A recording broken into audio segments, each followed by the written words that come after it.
Want to hear this episode ad-free? Hey, true crime friends, this is your host, Mary DiPipi, and if you would like to hear your True Crime in Academia episodes completely ad-free, consider going to patreon.com/Ivory Tower Boiler Room and become a subscriber. For $5 a month, you not only get access to now ad-free episodes of True Crime in Academia, but bonus episodes as well. Every month, I love to offer subscribers a bonus episode such as Richard Ramirez, the Night Stalker, or Casey Anthony, or the JonBenet Ramsey killing. I mean, you name it, I want to cover it. So, the only way you can access that is to go to patreon.com/Ivory Tower Boiler Room and become a subscriber today.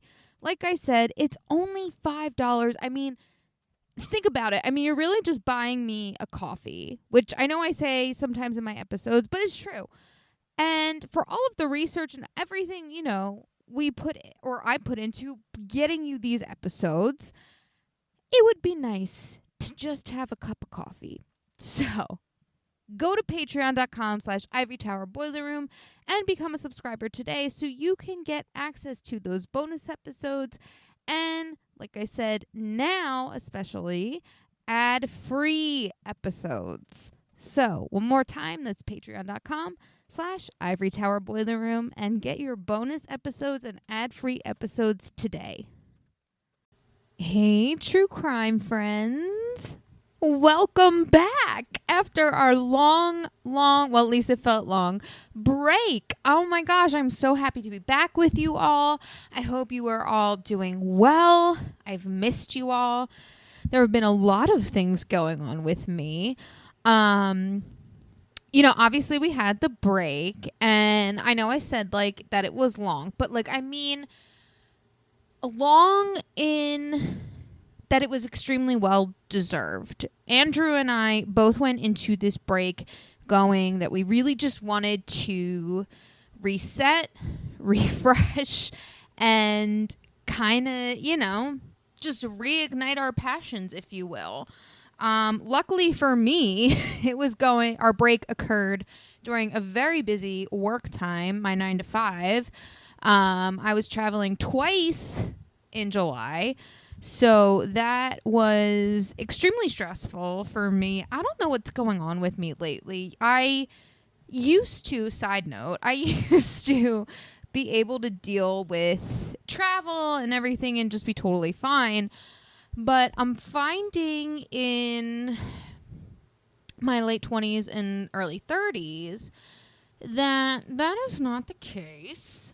And by that, I mean that I've noticed this and other trips as well. This has occurred, and I've noticed that it's a pattern. I feel like my stomach completely shuts down the first day and a half of travel, meaning I am literally not hungry. I don't want to eat shit.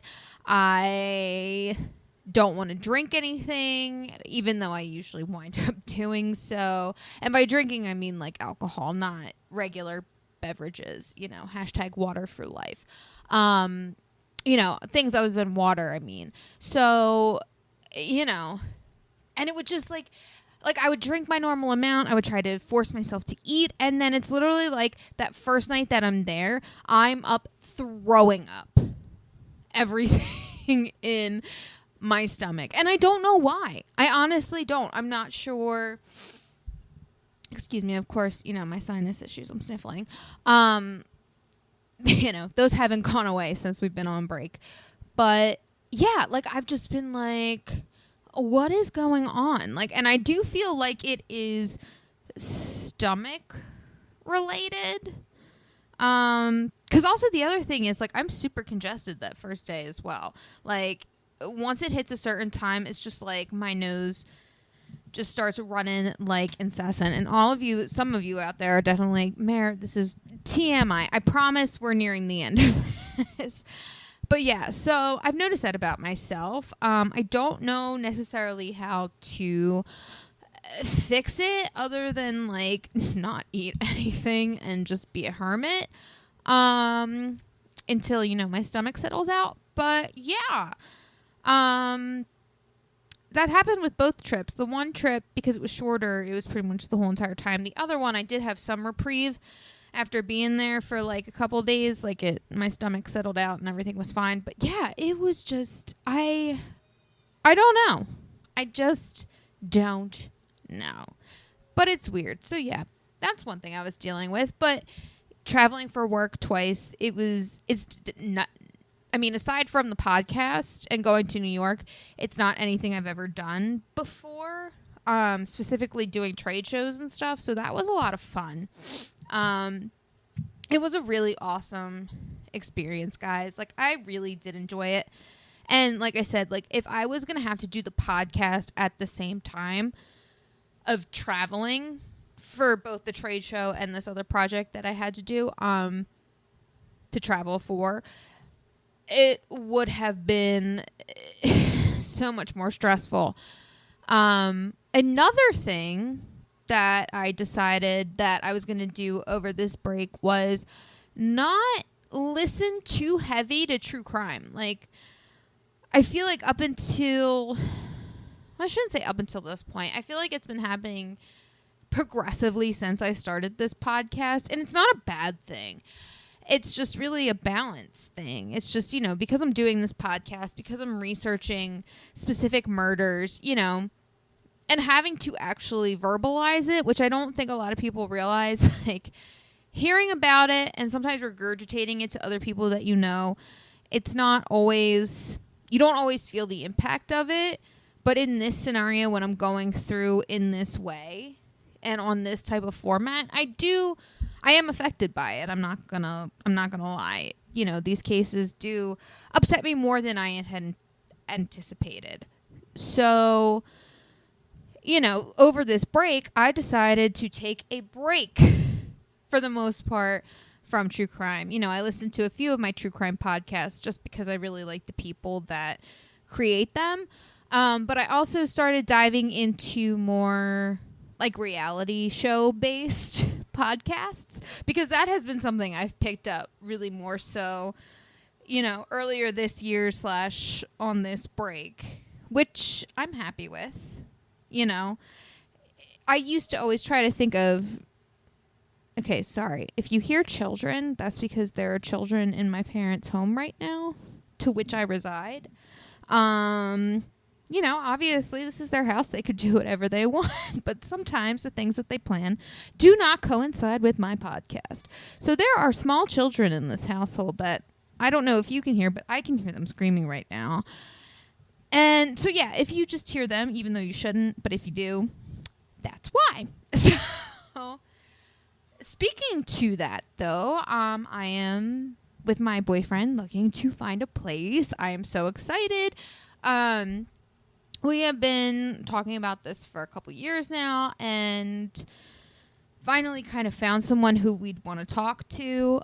We've talked to a few people as well in the industry, and we're just really, like, you know, we've done all the things. We're really just ready to move forward to look, find, and hopefully, you know, before the end of this year, and if not, that's okay too, but, you know, that is kind of our goal by the end of this year, to find a house. So True Crime and Academia might have a new recording studio that doesn't involve screaming children who are currently slamming doors, from what I can hear. Which I hate to say it, but thank God, my poor Houston, my poor sweet late baby Houston is gone and doesn't have to deal with this, because he'd be a miserable little asshole right now. I can't say that I would blame him. Anyway, I kind of wanted to start this new season with a little bit of a new structure. So I want to take the opportunity at the top of this episode and all of the episodes moving forward to just talk about the true crime news, because, I mean, especially recently, there has been so much going on. I mean, it's just never ending, it feels like. So we're going to go into it just a little bit. Now, one of the things that I noticed is actually an update from a case that we covered. I don't know if any of you remember the Nohema Graber case. She was a Spanish teacher from Iowa, immigrated to the United States, I believe, and was killed by two of her students on her daily walk. Now, since I posted that episode, Willard Miller, one of the killers, indicted in this case, or one of the suspects indicted in this case, was, both of them were actually convicted. There were two involved. Both were convicted of murder. And Willard Miller has been sentenced to life without the with the possibility of parole after 35 years. Now, the co-defendant in this case, Jeremy Goodale, who is also considered to be Willard's friend, is scheduled to go to court next month, and it was supposed to be for sentencing. However, it seems that this court date might have been changed to just a hearing to kind of postpone the sentencing until a later date. Now, what I didn't know at the time that I recorded the episode was that Jeremy Goodale has a plea deal with the prosecution, and he was actually willing to testify against Miller. So because of the plea deal, he should have a minimum of 25 years, because that is the mandatory minimum for what they discussed. Now, to me, I'm not pointing fingers because stranger things have happened, and, not everybody's intentions are what they think they are. However, I feel like in this case, if Jeremy is arranging a plea deal or has arranged a plea deal, I feel like he feels like his role in this killing is less. I shouldn't say that he feels that way, because obviously I don't know. But to me, it seems like maybe he thinks or is suggesting that Miller is more of the mastermind behind this, hence his willingness to testify. Now, it could have just been his own fear of, it just could have been for self-preservation purposes.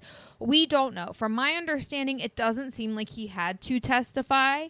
So, again, not entirely sure, but again, this plea deal was arranged. So it seems like at most likely he's going to just get 25 minimum. Who knows what the jury and the judge are going to want to add after that. But, some good news. And also, whenever you listen to that episode, you can automatically change, allegedly, from when I said it to, they did it. Now, the next thing I want to talk about is OceanGate, which, it just sounds like a problem in and of itself. Because everything, we call everything gate, when it's a scandal. So the fact that you're calling your company OceanGate really is kind of disturbing, but also I feel like maybe very telling. Now, we all pretty much know of this story unless you lived under a rock. On June 22nd, 5 people, specifically 2 billionaires, were on this submersible contraption. That's the word I'm going to go with.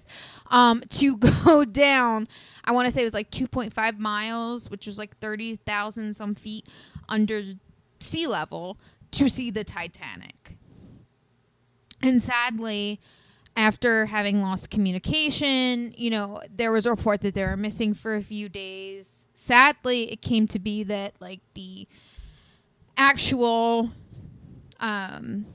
vessel imploded within an hour or so, or 2 hours maybe, of them having descended into the water. But I remember just hearing that they were missing, and just thinking about the oxygen, just thinking how much of a horrible mindfuck. I know these people are billionaires and millionaires, and it's kind of well, you can eat shit, but at the same time, we still have to be human at the end of the day, guys. And regardless of how much money they make, and regardless of what they do with that money, they're still human beings at the end of the day who lost their lives.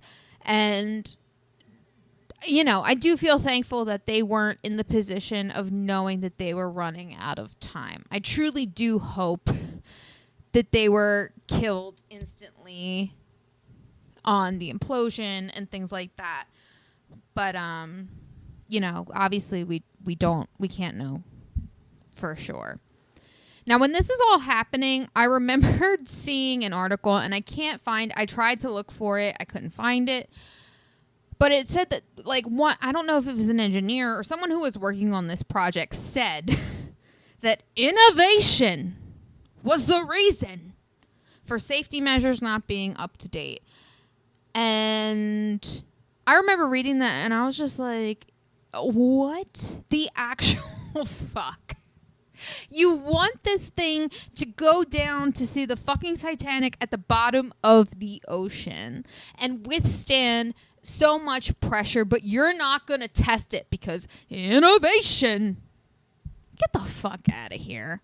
And again, I don't know how true this is because I can't find the article, so I can't really back up its validity. But if that is true, like literally, what the fuck, guys? Now look. The other thing is I don't want to victim blame here because we all saw the pictures of the controller of the submarine. And honestly, for me, when I saw that, I was just like, if I was getting on that sub, I would have left immediately.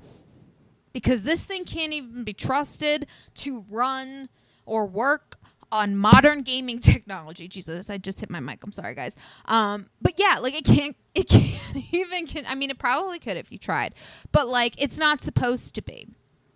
So like the fact that this thing looks so out of date, like I would have fled. I would have been gone. Again, not victim blaming, but that was just the weirdest thing to me to see that and just be like, are you fucking kidding me? You spend all this money to do all of this thing. You charge these people this amount of money to go on this thing, and it's being controlled by the most inexpensive piece of equipment possible. Like, oh my God. Again, I'm not victim blaming here. If anything, I'm more pissed off at the engineers and everyone who decided that that was a great thing to use. Now, Carl Stanley, a parent friend of the late CEO of Stockton Rush, who was on the OceanGate Titan when it imploded, one of the 5 victims, he's alleging that Rush knew that this vessel was not safe, and he specifically called it a mousetrap for billionaires. Now, this hasn't been necessarily verified or anything, but I just don't think that's fair to blame a dead man while he's, you know, dead. But also, if that is the case, that is really disturbing that he would think to just go ahead with this, whether it was for greed-related purposes, you know, wanting more money, or just not giving a shit and just hoping that it will work out. We don't know. But this is what this supposed friend is claiming. Honestly, though, overall, it's sad, it's tragic. You know, I was kind of a little shocked at first that there was going to be such of a thing, but then at the same time, I was kind of like, well, maybe not. But again, you know, like I said, the whole thing is just horrible, and I really do truly hope that they all died a very quick death and that, you know, they're resting in peace. As much peace as possible. Now, this last story I have for you is the Gilgo Beach murders that have finally sort of been allegedly solved. We're going to find out. I mean, this story is insane. And before I even read more into this case, I honestly was just like, my brain was doing that thing with letters where it's like the first and last letter match up, and then the rest in the middle are kind of the same. I was calling it Gigolo Beach, which of course is not at all the name, but also extremely insensitive, given the occupation of the victims, which like I hated myself even more after doing that, but I just had to tell you about that. That's what I was calling it. It's Gilgo, not Gigolo. Now, for over 10 years, bodies have been found on Gilgo Beach in Long Island, New York. 10 bodies were discovered in 2010 because of a search that was occurring on a woman's disappearance, and her remains were found among the 10 bodies that they found. This led police to believe that there could be a serial killer, which they didn't necessarily relieve all the details as to why. However, though, this, it doesn't take a rocket science to figure out that this is clearly a dumping ground. Last Thursday and Friday, so the 13th and the 14th, police charged 59-year-old architect Rex Heuermann. Who gives a fuck? Because if he's guilty, then I don't really care that I mispronounced his name, but it looks like it's Heuermann. Anyway, he was charged for 4 of the 3 women that are known officially as the Gilgo 4. He was charged with first-degree murder and 1 count of second-degree murder in the killings of Melissa Barthelemy, age 24, who went missing in 2009. Megan Waterman, age 22, who went missing in 2010. And Amber Costello, age 27, who also went missing in 2010. He is also the prime suspect of the 2000 disappearance and thus murder of 25-year-old Maureen Brainard Barnes. And according to the prosecution and everyone involved, this is expected to be resolved soon. And again, this is according to court documents. Now, my guess is this because of DNA testing or some other forensic testing that's going on. All 4 women were wrapped in camouflage burlap and also worked as escorts who advertised on Craigslist. They were all last seen between July 2007 and September 2010, according to officials. Now, after Melissa Barthelmy's disappearance, authorities said that her family received multiple taunting calls in which one of the calls, the other person on the other end, said that they killed her and sexually assaulted her. Now, this was also added to this guy, Rex's, the architect, to his bail application. Because, again, if he is being if they have sufficient evidence, which it seems like they do in order to bring charges, then it would be most likely that he is the one making these calls. So it does make sense why they would put that on there in order to make it be harder for him to get bail. Investigators seem to have been really working on these specific cases for the past 2 years and had been following Heuermann and his family for a while. Now, they were able to obtain his DNA sample, get this, from a discarded piece of pizza crust. So just in case anyone out there, which I hope none of you are looking to commit a crime or, might be in the throes of a crime that you didn't commit, hopefully, because I'm not condoning committing crime, but I'm just saying, maybe eat your pizza crust. That's all I'm saying. Because it's pretty, I have to say, though, that is pretty awesome that they were able to do that. Now, right now, they are currently trying to find trophies that he might have kept. And based off of everything that I've read, based off the literature and everything, my guess is that they know what type of trophies they are looking for. And my guess, sadly, like I said, based off of the research and everything that I've seen literature-wise, it seems to be that these trophies might be body parts. And here's why I think that. Because every news source that I've seen that's reported on this case refers to the 10 people as 10 sets of remains. Which, if you had the full, and I hate to say this, but if you had the full set, I feel like you would just call it like a body. You'd be like, we found 10 bodies, 10 humans. But the fact that they're calling it sets of remains is making me think that parts of each remain, or some of them anyway, at least the 4 out of the 10 that they found, are missing certain things. At least, again, I have no idea. This is just my speculation, like I said, based off of the information and the way that they're describing things. I hope that is not the case, because that is just extremely fucking horrific, on top of everything that these poor women probably fucking went through, you know, because he admitted to raping them. So I mean, like, or at least the one girl, you know, I mean, so I can't even imagine that he didn't follow suit with the others. So I mean, you know, that's my reasoning for thinking that it is a biological trophy and not necessarily jewelry.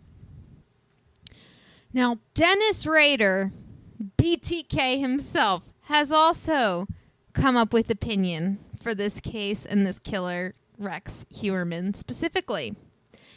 I briefly glanced at an article from Fox News. I don't really like Fox News, to be honest with you. There's a lot of sources I really don't like, but they are definitely one of them. But anyway, BTK himself says that he thinks that Heuermann is a clone of himself. That's fucking great, because if it turns, I mean, honestly, if it turns out this guy really isn't the killer and just there's circumstantial evidence, I don't think that is the case based off of like the DNA that I've heard that they found. You know, but if, you know, for some shot in the dark that he isn't, you know, that's just gonna follow you, that a fucking serial killer was just like, oh yeah, you're a clone of me. Like, ugh. Also, I see it, though.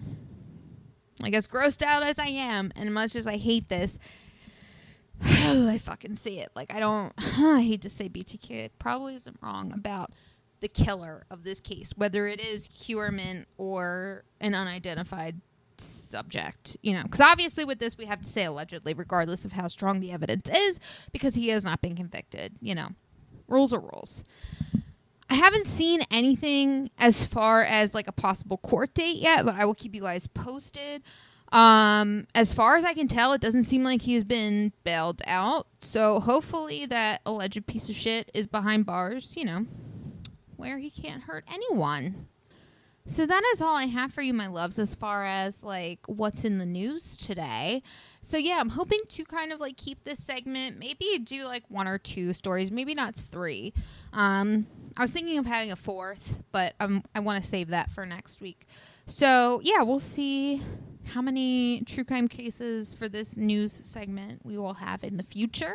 Hopefully we'll have it every episode, you know, but we will see, you know, as time goes on, if it is relevant or not. But with the end of this news catch-up segment, let's get into our actual case for this week. Hi, this is Andrew, and I'm interrupting what I know is an enthralling interview because I want you all to know that we are sponsored by Broadview Press. And if you don't know, Broadview Press is an independent academic publisher who publishes books covering topics like English studies, writing, philosophy, history, gender studies. And every season on the podcast, I interview one of the Broadview Press authors. So for the fall, we had Ann Stevens on to talk about literary theory and criticism. She played a Wizard of Oz literary game with us. She talked about why Bridgerton actually involves literary theory. So does 50 Shades of Grey. Who knew? And also, we just had on Jeffrey Weinstock, who wrote the first ever pop culture analysis book. So, you know, I am all things a lover of pop culture, especially my Hollywood topics, Real Housewives, the list goes on. And he also wrote the book called The Mad Scientist's Guide to Composition, where he's writing a book teaching students about how to write rhetorical strategies, but it's all around this metaphor of being in the mad scientist laboratory, because as you'll learn when you hear our episode with Jeffrey, he is a gothic and horror fanatic. And I mean that in all the best ways possible. So You don't want to miss Broadview Press's exclusive discount because you're listening to the podcast. All of you get an automatic 20% off. Use the code Ivory Tower for 20% off site-wide on all of their books.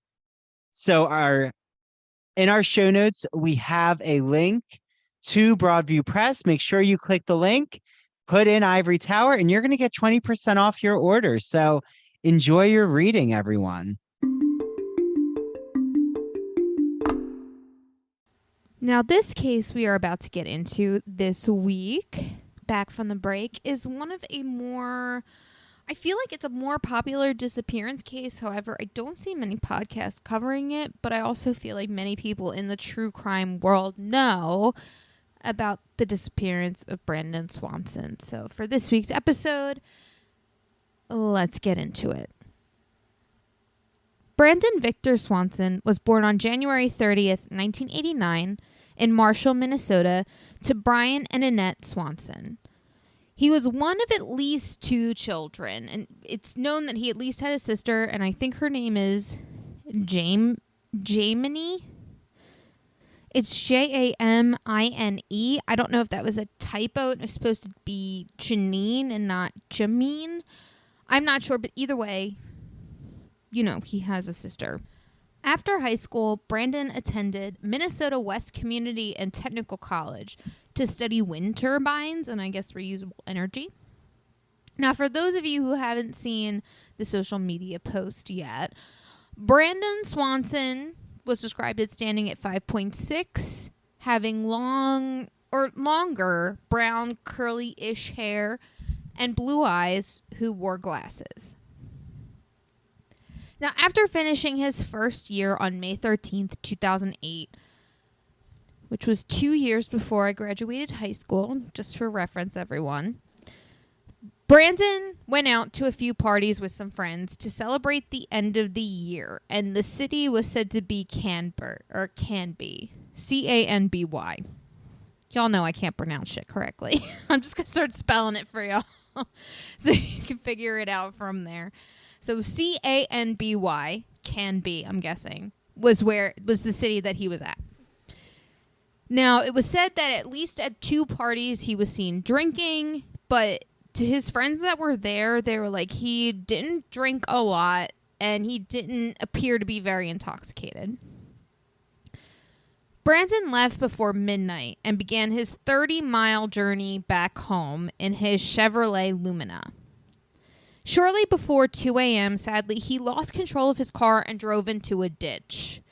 Now, according to authorities, he should have taken Highway 68 because that would have been a straight shot from where he was in Canby, like where the school was, to home. But instead, it seems like Brandon chose the back roads. Now, Brandon's parents have said that Brandon liked to drive, so this could have been one of his motivating factors for taking the back roads. Another possibility, and maybe it's a more controversial thing, but like having been a college student before, like I feel like maybe he was just a little bit nervous because no matter how much he had to drink, maybe he was a little bit on the reserve side and was kind of like, maybe I might be over the limit. Let me take these back roads because the speed limits are less, you know, despite maybe even, you know, the less police activity aspect of it. But, you know, there might be less traffic. You're not having to travel as high of a speed. So maybe that could have been to be safe. That could have been a reason why, you know, he did it. Regardless of whether he was over the limit or not, you know, maybe he just felt nervous about it. You know, I don't know. I'm not trying to get too much into his brain, but I'm trying to, you know, I'm trying to put myself in his shoes, which I normally do with these victims. And I can see why he made the decision that he did to take the back roads. That's all I'm saying. Thankfully, Brandon driving into a ditch did not cause any injuries to him, and he was completely fine. So he was able to get out of the car, and from that point, he called his parents. He told them that he was in between Marshall, which was the town where they lived, and a town called Lind. Now, according to authorities, given where he was driving from and where he was going to, it's almost kind of impossible for him to be near Lind because Lind is southwest of Marshall, whereas where Brandon was coming from was north of Marshall, can be. So, like I said, it wouldn't make sense for him to be so south when he was coming from so north.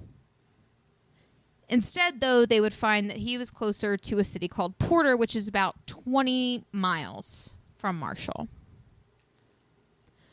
Now, Brian and Annette Swanson, Brendan's parents, got in their pickup truck once they got a call from their son saying that he needed help, and they drove to where he was telling them where he was. And they stayed on the phone with him pretty much the entire time. Now, after about 43 to 47 minutes, because there are conflicting sources, hence the strange numbers of 43 and 47, at some point during this call, like I said, whether it's at point 43, point 47, Brandon says, "Oh shit." And Annette states that it sounded like the phone fell after he said this.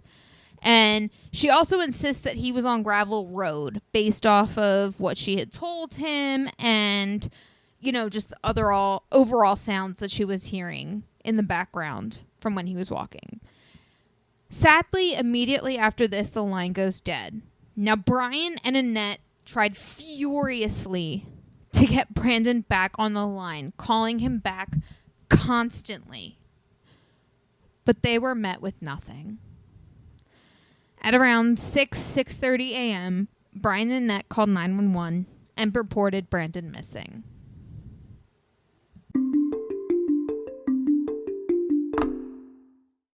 Hey, Ivory Tower Boiler Room listeners and true crime friends. You've heard me gush over this incredible woman and her beautiful products. I'm talking about Mandy Made It. Mandy makes customized and original crochet and pre-cut goods.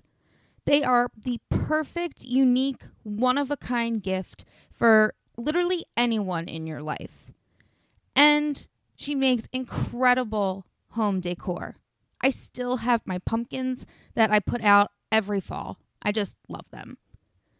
Check her out on Instagram at MANDEE Made It, or search Mandy Made It on Facebook. To order, just slide into her DMs, and if you mention the Ivory Tower Boiler Room, you will receive a free personalized gift with your first order. So, go on Instagram and look up at Mandy Made It, and Mandy is spelled MANDEE. Again, her handle is at Mandy Made It, Mandy spelled MANDEE, and order today. Hi, this is Andrew, and I'm interrupting what I know is an exciting ITBR episode to talk to you about one of our sponsors, the Gay and Lesbian Review. Discover new things about gay and lesbian literature, history, and culture with a subscription to the Gay and Lesbian Review, a bi-monthly magazine of history, culture, and politics that publishes essays in a wide range of disciplines, as well as a slew of reviews of books, plays, and movies, and a number of special features, such as artist profiles and our popular art memo column. Each issue of the Gay and Lesbian Review brings you consistently intelligent, lively, thought-provoking articles focused on a unifying theme, and it brings together the leading minds on the topic. You won't find a lot about the latest dating fads or fashion trends, but you will definitely find articles about online dating, like using Grindr as a social phenomenon, or even the gay influence on 20th century fashion. Did you know that I've actually interviewed 3 Gay and Lesbian Review contributors? Make sure you listen to my Ignacio Darnad Breaking the Gay Code in Art episode, where Ignacio explains that key artistic figures like Michelangelo, Donatello, Thomas Eakins, J.C. Leyendecker, and Thomas Finland all have really explicit homoerotic artwork. And then head on over to the next episode where I talk with Dr. Vernon Rosario about LGBTQ psychiatry and how homosexuality got depathologized. And our most recent episode was with the Gay and Lesbian Review's literary editor, Martha E. Stone, and she talks about what LGBTQ literature you should be reading this summer, and also how to become a contributing writer and a reviewer for the Gay and Lesbian Review. To subscribe, visit glreview.org. That's glreview.org. Click subscribe and enter the promo code ITBR to receive a free copy with any print or digital subscription. And as an added bonus, you also receive online access to all of the Gay and Lesbian Review's archived issues. All of them. Okay, enjoy your reading, everyone. Brandon's mother, Annette, stated to reporters that when the line went dead that first time, she felt nauseous. And she knew immediately that something was wrong and that something horrible had happened to her son. The Swansons were told at first when they called 911 at 6 a.m. that it was hardly unusual for young men that age to stay out at night. Especially after the last day of classes. Like, how dare you be so concerned about your son? I mean, I don't know that that's, necessarily what that dispatcher, had meant to say or was, implying. But to me, it just seems that no one was listening to her.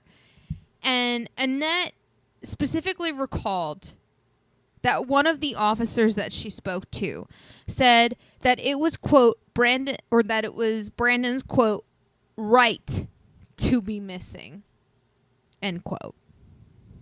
I mean, and again, this is why I feel like no one was fucking listening to her, because had they had heard the part where she had been her and her husband had been actively trying to find him, like he had called and was hoping they would do. I mean, the fact that they just brushed it off like that pisses me off to no end. Now, the police department of Lind did eventually do something. This is the town that Brandon thinks that he's in. So around 12:30 p.m., so again, literally 6 hours. Yes, 6:30, 7:30, 8:30, 9:30, 10:30, 11:30, 12. Yeah, 6 hours from when she had called, finally decide to do a search. And of course, they find no trace of him in the town or outside. Now, thankfully, they were somewhat smart, and they requested the help from the Lyon County Sheriff's Department to assist them. And obviously, this is good because, they're working together. They're trying to find this person. However, sadly, in this situation, it turns out to be a too many cooks in the kitchen type of scenario. Now, throughout this case, it seems like investigators had a hard time figuring out which department was leading the investigation, which we all know causes a shitload of fucking problems. Now, Brandon's car was eventually found stuck in a ditch off of Lyon-Lincoln Road, which is a gravel road between Porter and Taunton. And I say gravel road because if you remember, that's where Annette pretty much thought he was based off the sounds in the background and things like that and what he told her. However, though, searching the car, officers found no sign of foul play. Or obviously him. Now, this does not mean that foul play did not occur. And I hope I'm not, indulging conspiracy theorists. I'm just trying to look at this case that doesn't have an answer, spoilers, from all angles. Now, just because, and the only reason I'm saying this is because just because they didn't find foul play at the car doesn't mean that foul play didn't occur, because we know he walked away from the car. So just because there wasn't anything at the actual car doesn't mean that something happened. Something didn't happen while he was, on his walk trying to find his parents and have his parents locate him. The Lumina had gotten hung up on the top of an incline at the edge of the road. Now, it was not seriously damaged enough, but the car was up enough off the ground that it could, the wheels would not touch the ground from the opposite side. Meaning, it would have literally been impossible for him to try and get his car out of this situation on his own, nonetheless. Now, again, there was nothing else found amiss with the car, and due to the grass and gravel surrounding it, there were no tracks, and thus no way to tell which direction he was really walking in. But thanks to, cell phone tower pings and things like that, they were able to find that. So his cell phone had been found routed through a tower at the intersection of County Roads 3 and County Routes 10 in Minnesota. By May 15th, the call had been determined to come from within 5 miles of that specific tower. Now, searchers were concentrating their efforts there. Since part of that circle included Yellow Medicine County to the north, authorities from that jurisdiction also took part. Again, just adding another cook to this kitchen. This unorganized kitchen, sadly. On call with his parents, Brendan mentioned seeing a light. Now, investigators find that it is possible that the light that he saw was a red light atop of a Taunton, Minnesota grain elevator.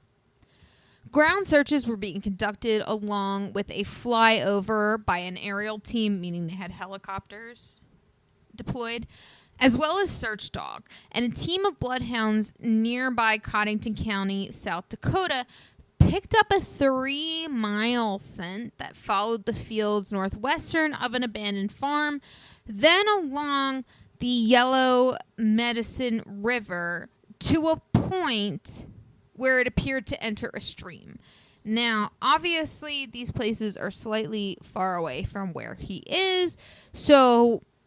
And I never want to discredit dogs because I love them so fucking much. And again, we don't know what happened, so I'm not saying that they're wrong. But, I don't know. It just seems a little weird to me. Sorry, I hit my mic. It just seems a little weird to me. But I love those dogs. God bless them for doing everything that they do. Because they're just amazing creatures. Just being taught to do one thing. And... just like us, they're infallible. But also, I think they're perfect. But obviously, that doesn't matter in this case. Now, Brandon had mentioned hearing nearby water, according to his father, from their phone conversation. Now, this fuels the theory that Brandon might have drowned. Boats from the Minnesota State's Department of Natural Resources were deployed along the river, and gates were installed, to try to keep anything from getting out. In some areas of Lincoln County, the water had been at least 10 feet deep on the morning of his disappearance, but had gone down since then. Now, I don't know an exact time of all of this, and I'm sorry, but... at some points, deputies walked into the riverbanks and horses and all-terrain vehicles were deployed in the surrounding areas. So, despite the lack of willingness on their part to be involved in this case and the slight delay in time, they really are trying to do everything they can. And again, this is multiple jurisdictions, which always causes problems, unfortunately. But yeah, they're not trying. They're just not trying hard enough, which is unfortunate. After the original search found no signs of Brandon, most efforts were discontinued. And this is one of the most heartbreaking things, and because the Swansons left their porch light on every night as their symbol of hope that Brandon would eventually return home or just be found. And they still do. And that, like I said, it makes me want to cry. Because, I know if I were in their position, I would do the exact same fucking thing. I don't know how you In this type of situation where there is no body found, and spoilers, there is no body found, he is still considered a missing person until this day. I don't know how you, again, I'm sorry, I hit my microphone, as a parent, Jesus, I did it again, how you reconcile with that. And if your thing is leaving the light on at night, I mean, then if that's all that you have to do, more power to you. And again, I'm not saying it's because like you're more over, it's just because you're just a stronger breed of fucking human who can we'll even get into more how much of amazing human beings they are in just a second. Now, searches resumed later that fall after fields planted shortly, because like there was a whole, because of the harvest and plantation time during that time, that's why they wanted to look at these fields. Now, the dogs on those searches continued to follow the scent of human remains into another northwest area of Porter that had not been previously searched. But efforts also then picked back up in the spring after the snow melted, because obviously it's a lot harder to search for a body in the snow. They decided to do it that before the planting. And basically, to simplify it, this is all about Earth being disturbed. So this is something they continued into 2011. By that time, though, 122 square miles had been searched.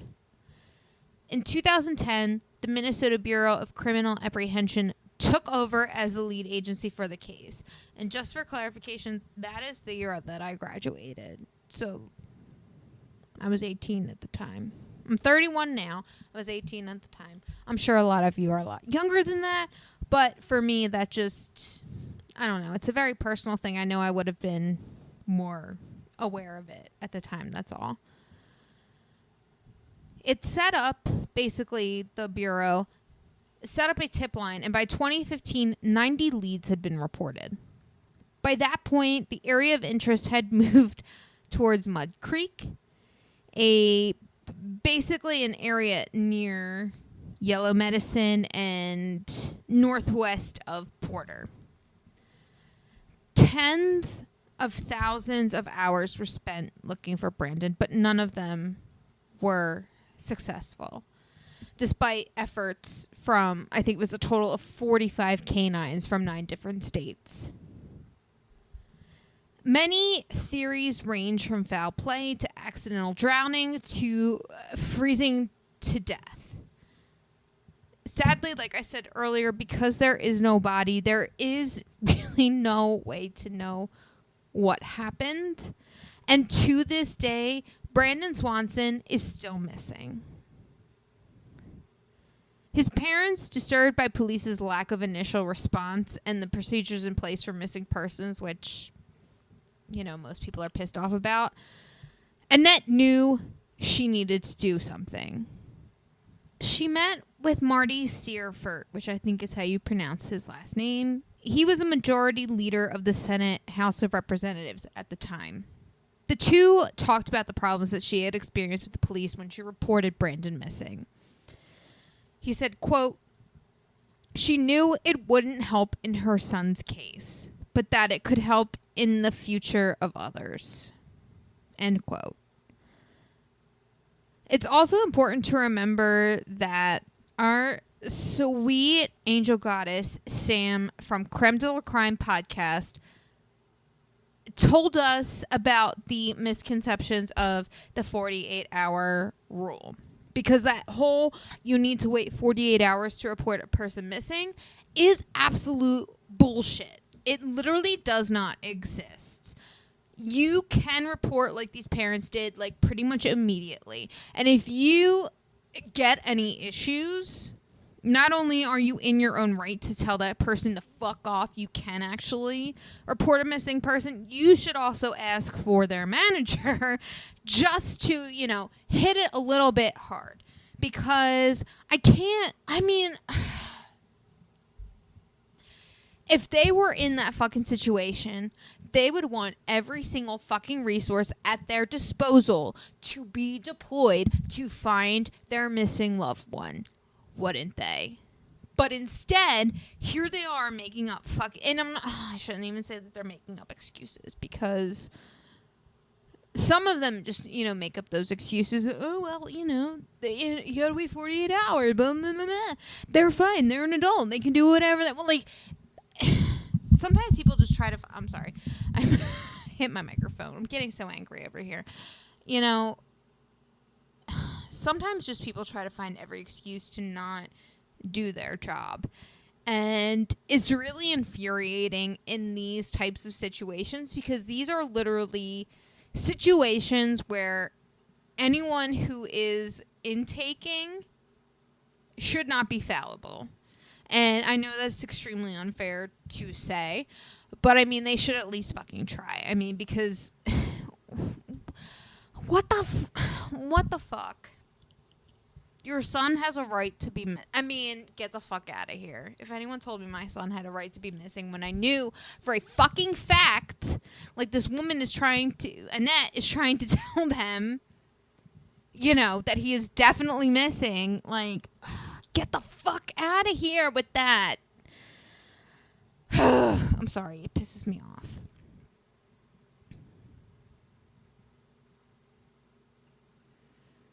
Now, the Representative Seifert introduced a new bill called Brandon's Law, and that would make the required change by amending the law governing that the state's existing missing child's program, change the word from child to person. So essentially they're saying, it shouldn't matter if it's a child or another human being, an older human being. It should just be missing persons. We should care about it all the same.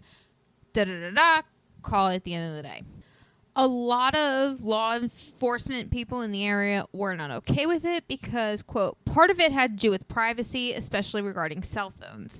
Technology was emerging then, so there were discussions about privacy and when they could ping you and when they can't. So, because essentially what this bill is trying to say that you should be able to find someone based off of this. Now, the bill passed in both houses unanimously. And in May 2009, Governor Tim Pontley, sorry, my ability to pronounce people's last names has not improved, y'all. But anyway, he signed it into law. And the Swansons and their daughter, they were all in attendance at the ceremony.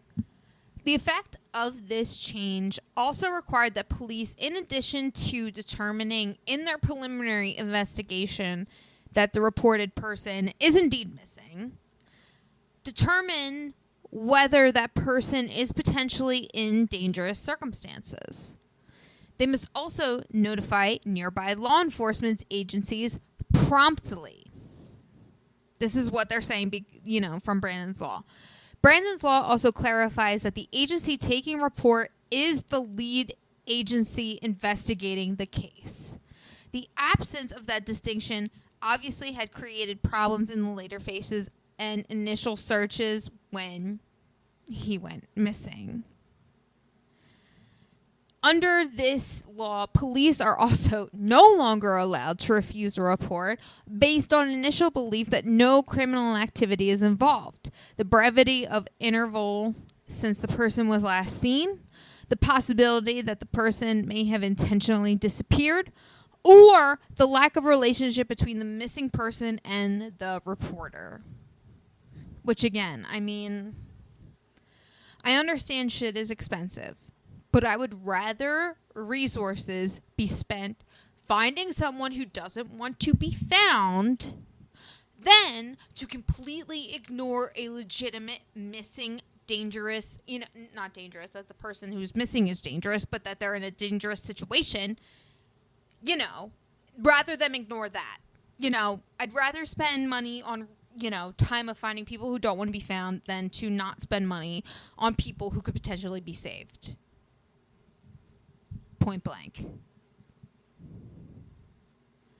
Honestly, I really cannot fathom how these parents who have suffered such tremendous loss go on to do something so positive. Like I truly feel like this is like one of the truest examples of the human spirit, because I do think inherently we are all born good natured, that we all generally want to help others, that we're not inherently so super selfish and just wanting to be about ourselves. You know, I think that it's life that alters and shapes us and how we see the world and choose to go forward. But again, what they have done is just so inspiring. Thank you, all my loves, for listening in to this episode of True Crime in Academia. Don't forget to follow True Crime in Academia on Instagram and TikTok at True Crime in Academia, and on Twitter at TC in Academia. Also, don't forget to follow my parent podcast, Ivory Tower Boiler Room, at Ivory Boiler Room on Twitter, and at Ivory Tower Boiler Room on TikTok, Instagram, and Facebook. And until next week, my loves, I will see you later.